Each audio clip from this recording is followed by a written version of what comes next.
Dave Rants and Reviews time, and I'm joined by my good friend Jimmy Lawler. Thoughts straight out of the gate? I thought it was interesting. Thought it was like 19 films in one that were all like really great 19 films put together, but I thought there was really no plot between them. Yeah, there isn't a whole lot sort of stringing it together. I mean, it's pretty simple premise. Evil entity wants kids or wants to feed on kids' fear and that kind of thing, and that just sort of drives the whole thing. I love that there was a shout out to A Nightmare on Elm Street, because I was like, well, clearly this is A Nightmare on Elm Street. The same concept of fear is like the thing that drives this evil entity, which is the same as Freddy Krueger. If there was just a bit more cohesion or a bit more, solid, straightforward direction to the story, it probably would hold together a bit better. I felt it was super derivative. It was literally Stranger Things without any of the interesting backstory. I mean, it even had one of the actors from Stranger Things. Yeah, it sure did. I felt like it was like a cheap imitation of trying to get like that 80s feel of like these kids, but I felt like it didn't have that heart. I felt like all these like 19 short films didn't really connect. Did they connect for you? They didn't connect enough. There's a theme that goes towards the end of the movie where it's about togetherness. And the reason that we can come together and beat this thing is because we're doing it together. We're doing it together, yep. And there are so many times where they just kind of fuck that off and just run off and go on their own. The whole togetherness thing is really played up. But because it had all those disjointed sequences, it felt like 19 short films, it didn't give you enough to make them feel like they were together, like they really had a bond. What Stranger Things did so beautifully and so well, it felt like the worst like rehash. Yeah, because you really got to know those characters as a group, as a friendship group, and in this one they kind of just sort of litter together at random times and there's not really that cohesion to it. Aren't you guys coming in? It's gray water. What the hell's gray water? It's basically piss and shit, so I'm just telling you. You guys are splashed around in millions of gallons of dairy pee.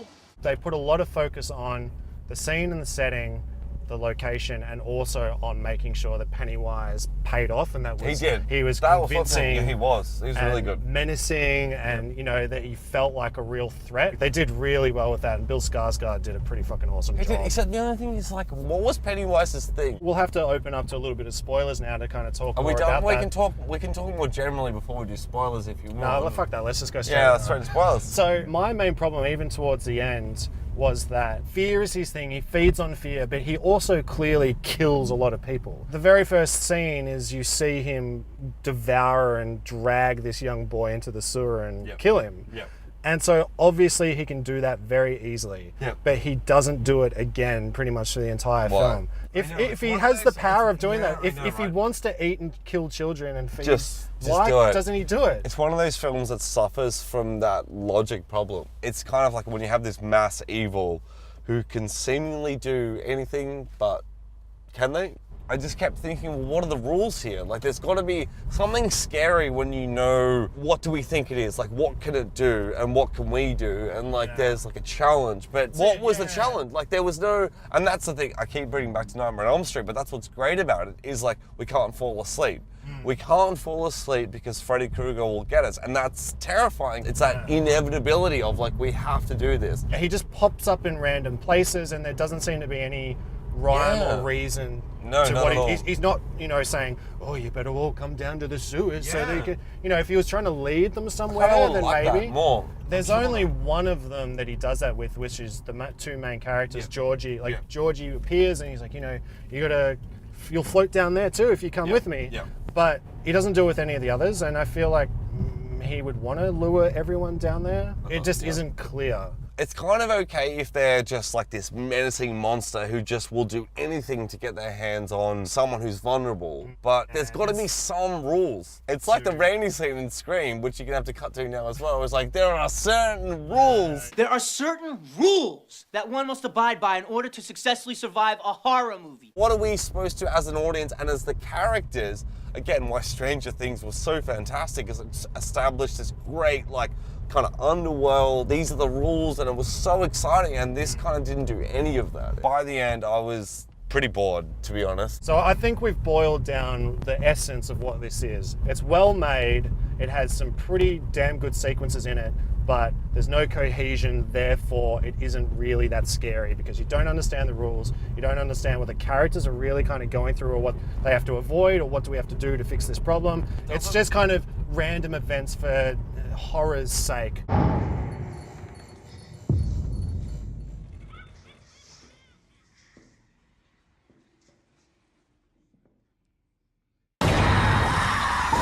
Even though some of the scare sequences were done well, every single one of them was perked up with super sudden music and like harsh musical stings to like, oh, you've got to be scared now. Big stings, yeah. And that happens too much now as kind of a cheap way to get a scare. Yeah. It's like, loud noise, oh, except for the one scene where he was like repeating a phrase like over and over and over again. And it felt very Kubrick. It wasn't like a scare, it was more nightmarish. This is just really eerie and unsettling. Yeah, like super scary. And that to me was the best sequence of the film. Bill, if you'll come with me, you'll float too. You'll float too. You'll float too. You'll float too. You'll float too. Did you actually feel like they were characters? Or were they the stuttering guy, the fat guy, the Molly Ringwald, the black guy? To me, that's what they were. I didn't really feel like they were anything more than that. Maybe one or two of them, but purely because they only got more screen time because they were more of main characters. But the rest of them, yeah, were pretty just nothing. One thing I did appreciate was that because I just did watch the original and the bullies in the original are so bad. So bad. You're through, Bowers, get out! You stuttering freak. Oh man, you're gonna get a surprise. You're gonna get such a surprise. So I felt like the bullies in this was good. Yeah. They were really good. Like they felt appropriate. So one thing I did like, James, Jimothy, is that the notion of the balloons sort of popping up here and there. Cool. I was actually anticipating it to be a bit more eerie. It wasn't really as eerie as I was kind of hoping because, you know, out of nowhere, it's like, oh, a red balloon just appears and you're like, what the fuck? Wait, what the fuck? Did you fucking bring this in here?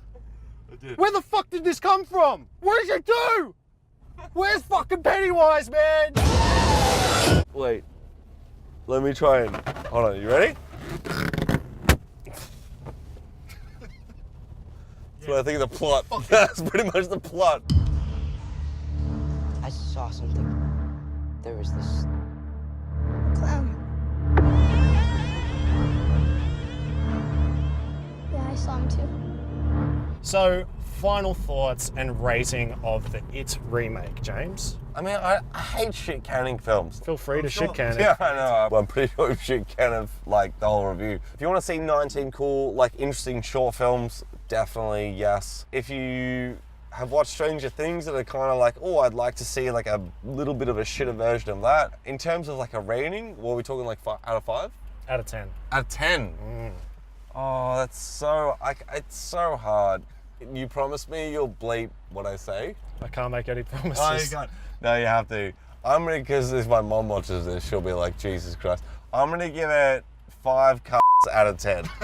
So you definitely make some good points. I think I probably enjoyed it a little bit more than you. You definitely hit the nail on the head with lack of cohesion. It feels too split up, like little short films. However, I thought those little short films were all pretty well done. And given that it was a studio budget kind of horror film, which we don't get much of these days, it did better than what I think it could have done, which I think it could have fallen flat on its face. I think I'd go with a 6 out of 10. It's shot very well. It's directed very well. That's the thing, it's actually directed really well. I didn't actually analyze it because I was so into it. Something I wanted to sneak in before we finish is that, and that's sort of spoiler again, but it doesn't really matter. The very fucking end, and they're all around saying, yes, he's going to come back, we'll come back if we do, blood oath. And then they all horribly slice open their hands. And, you know, you could just do a little nick on the finger. Yeah, no. It's gross how bloody they make that. It didn't need to be made that bloody. And then they have that scene where they kiss, and she just goes, oh, here's my bloody hand. Yeah, I thought that too. All over your face. Oh, do you want some more of this? Why don't I just give you a bit more blood on your face? Use your non-bloody hands when you're kissing this guy. Fuck. What are you doing? Can you imagine your first kiss at 13 with this girl that you've been pining after, and she just gives you the bloody hand? Oh, I got the kiss, but I also got blood all over my face. What am I gonna do now? I think we ended it well there. Yeah. That was perfect. If we stick together, we'll win.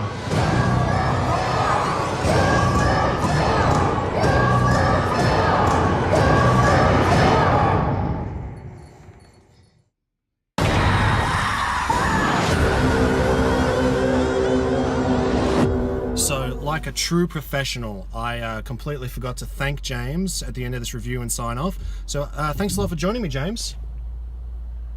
He's not there, but I'm sure he'd say thanks. Anyway, we'll see you next time. Bye.